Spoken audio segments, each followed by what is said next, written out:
ইরানকে কোনো কিছু দিচ্ছে না বলে জানিয়েছেন যুক্তরাষ্ট্রের প্রেসিডেন্ট ডোনাল্ড ট্রাম্প। দেশটির সঙ্গে কোনো আলোচনাও করছে না বলে উল্লেখ করেছেন তিনি।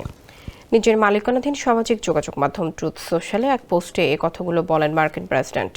ট্রাম্প লেখেন, আমি ইরানকে কিছুই দিচ্ছি না, যেমনটা ওবামা দিয়েছিল। এমনকি তাদের সঙ্গে আলোচনাও করছি না, যেহেতু আমরা তাদের পরমাণু স্থাপনাগুলো পুরোপুরি ধ্বংস করে দিয়েছি। এমন এক সময় ট্রাম্প এই মন্তব্য করলেন যখন ইরানের পররাষ্ট্র উপমন্ত্রী মাজিদ তাখত রাভাঞ্চি বিবিসিকে দেওয়া এক সাক্ষাৎকারে বলেছেন, যুক্তরাষ্ট্র যদি ভবিষ্যতে আর কোনো হামলা না চালানোর নিশ্চয়তা না দেয়, তাহলে পরমাণু প্রকল্প নিয়ে আলোচনায় ফেরার প্রশ্নই ওঠে না।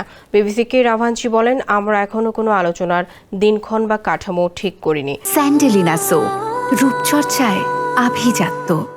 আমরা শুধু জানতে চাই, আলোচনায় বসে আবারও কি আগ্রাসনের শিকার হব? তিনি বলেন, এই প্রশ্নে যুক্তরাষ্ট্রকে স্পষ্ট অবস্থান নিতে হবে। এর আগে ইরানের পরমাণু প্রকল্প নিয়ে তেহরান ও ওয়াশিংটনের মধ্যে যখন আলোচনা চলছিল, তার মধ্যে 13 জুন ইরানের পারমাণবিক ও সামরিক স্থাপনাগুলো বিভিন্ন স্থানে হামলা চালায় ইসরায়েল। ওই হামলার পর যুক্তরাষ্ট্রের সঙ্গে আলোচনা স্থগিত করে ইরান। পরে 21 জুন যুক্তরাষ্ট্র ইরানের ফারদো, নাতানজ ও ইস্পাহান পরমাণু স্থাপনায় হামলা চালায়।